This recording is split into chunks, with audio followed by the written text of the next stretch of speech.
Alright, everyone. Hello, YouTube. And today I've found some Reddit stories to react to. Um, let's get to it. My best friend always throws herself to the guys I like and put me down in front of my friends. But there's one boy she can't have, and it drove her insane. Back in high school, I had a best friend, and for the purpose of this story, I will call Jane. Jane and I had been best friends since we were in diapers. We lived in a small town, went to school together. Jane is also 1 year younger than I am. We had the typical friend fights, but nothing serious, mostly over toys and bands. Fast forward, I was grade 8, Jane was in grade 7. A new kid started at our school. I'll call him Todd. Todd was in my grade, and we became friends. He would hang out with me and Jane at recess, which is the only time I saw her in school. After school, we would hang out at her place or mine. A few months after Todd moved to our town, Jane invited him to hang out one day after school too. I didn't care. We were all friends. It wasn't until around Easter that year that I noticed Jane and Todd hanging out more without me. At first, I wasn't bothered by it. I figured maybe they liked each other, which was fine, and it turns out they did. Okay, that is just weird. That is just absurd. What the fuck? Man, you have a 1 year age gap, and you're about to start dating. What the fuck? They started dating. I only started to have a problem with it after Jane revealed to me that her and Todd had had sex. The news hit me. Wait, what the fuck? What was that? What? Hold up, what? What? Okay, what the hell? What the fuck? The news hit me hard, and I immediately went into protective mode. I grilled her, being the stupid kid that I was, and urged her to tell me if Todd had pressured her. She was only 13 after all. She swore he hadn't, that it had been her idea. Our friendship became strained as they'd disappear into her bedroom whenever Todd visited. When I tried discussing it, she'd accuse me of jealousy and mock me for being a virgin. Eventually, Todd broke up with Jane. When I started high school, Jane remained in public school, constantly asking about high school boys. Once Jane joined me in high school, her behavior worsened. I brought her into my friend group to help her adjust, but she put me down in front of everyone, asking my guy friends vulgar questions like which of us they'd rather sleep with. After my boyfriend of a few months broke up with me, they immediately started dating. This pattern continued for years. I couldn't tell Jane who I liked or she'd sleep with them. I couldn't date someone or she'd pursue them too. Once Man, that is absolutely messed up.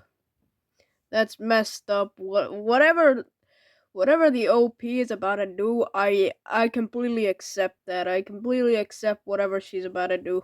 with her, they'd stop talking to me or become outright rude. There was one guy she couldn't have though, Cole. My sister had moved to another province and met her husband Max, whose best friend was Cole. Cole added me on MSN and we became long distance friends. We shared everything: bad days, funny stories, school drama. Over a year, Cole became one of the most important people in my life, which drove Jane crazy. She constantly demanded his contact information, but I refused, not wanting to lose another friend to her schemes. Eventually, Jane stopped asking, and I thought the issue was resolved. I was completely wrong. One day, I woke up to a confusing message from Cole. Similar incidents continued until he stopped talking to me altogether. I was devastated. About 6 months later, we reconnected, but our friendship developed a strange pattern. Things would be great, then he'd suddenly go off on me and stop communicating again. This cycle repeated for years. One night, 6 years after all this began, Jane was at my apartment having drinks. I had more than intended and went to bed early. The next day, Cole texted asking why I'd given his number to Jane, with screenshots as evidence. When confronted, Jane admitted taking his number from my phone while I was sleeping. I ended our friendship immediately. Cole made it clear to Jane he had no interest. Bro, what the fuck? OP's friend is clearly the worst friend in the whole world, bro. Whatever the OP is about to do to resolve this, I completely accept that.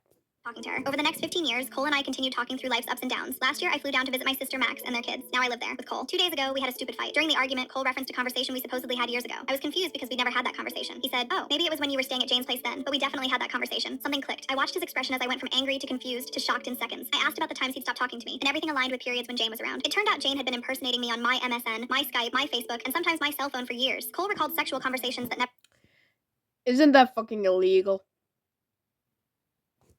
happened between us. The relief of finally having answers was indescribable. After years of misunderstandings and hurt, we could finally put the confusion and past anger to bed, to let it go. If you've made it this far, you're probably wondering what happened with Jane. Well, petty as we are, I decided to look her up on social media and sent her a message telling her we finally figured out what she'd been doing all those years. And despite her trying to keep us apart for years, we are together and very much in love. Sending the picture of my engagement ring was a nice touch as well. The best revenge is me and Cole, the love of my life, living that life to its fullest, together. Small edit for info. I never did figure it out because Jane would delete the portion of the conversation she had with Cole. There were many times I asked him why he was so angry for no reason, but we were young, and as he explained, some of the thing I said, he didn't want to repeat. He thought I was the one playing dumb, messing with him, and I was just confused about everything.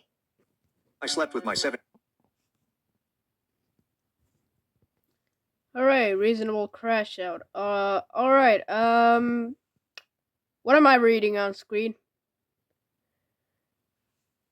What am I reading on screen right now? Slept with my 17-year-old cousin at a family Sweet Home Alabama. reunion. I never realized how hot my cousin was until now. I will repeat it again. Fucking Sweet Home Alabama. 21 years old and I'm currently in university. My campus is roughly a 2-hour drive away from my hometown, and because of my extensive education plan, I don't get to come home very often. Last month I was able to come home for a big family reunion that we have been planning for months. I had not seen a lot of my distant relatives for a while, so it was nice to catch up with everybody.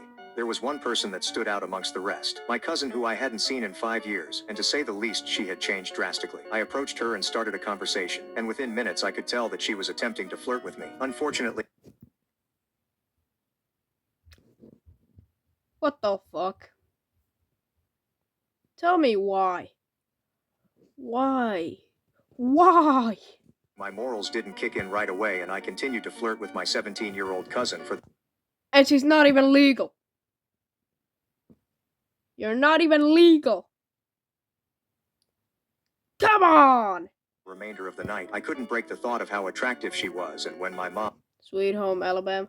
brought up the idea for all of the cousins to catch up at my parents' house after the gathering, I was all for it. Upon arriving at my old house, it was prominent that my cousin wasn't planning on leaving my side. She followed me everywhere, and when I went to my room to debrief, she was right there with me. One thing led to another, and next thing I knew, I was fully into my cousin. Am I in the wrong for this?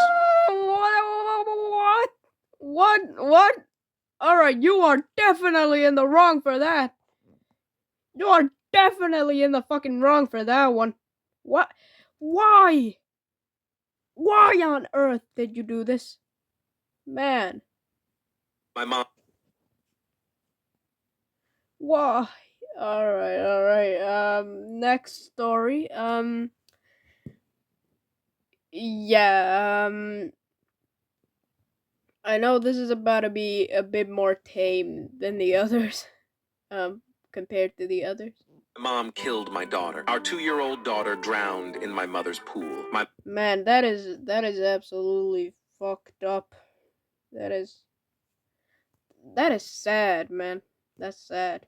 Mom had left her alone for just 2 minutes, which we know because it was all caught on the security cameras. A fire alarm went off inside the house, so my mom rushed in to check if there was a fire. Thankfully, there wasn't, but when she got back outside, she found our daughter in the pool. Our daughter had crawled in while my mom was inside. My mom tried very hard to save her by doing CPR, but she couldn't. It also took 30 minutes for the emergency team to arrive because my mom lives far out in the country. My wife and I were heartbroken, and it's been a long, slow journey to heal. We recently started going to grief therapy to help us cope. During one session, my wife said that it might help her if I stopped talking to my mom. I told her I couldn't do that because I don't think my mom should be blamed for what happened. Last night, things got worse. My wife saw me shopping for a birthday gift for my mom and asked me again to cut her off. I explained why I couldn't do that, but I understand how much pain she's in. She told me she would divorce me if I kept talking to my mom.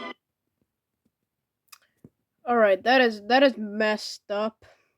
That's messed up. Man, the mom just left for 2 minutes. Oh, man. Man, I would be absolutely devastated if this happened. Man. R.I.P. young one. But with that, I think it's time to end the video. Like and subscribe if you enjoyed, and leave a comment on what I should react to next. So yeah, anyway, bye.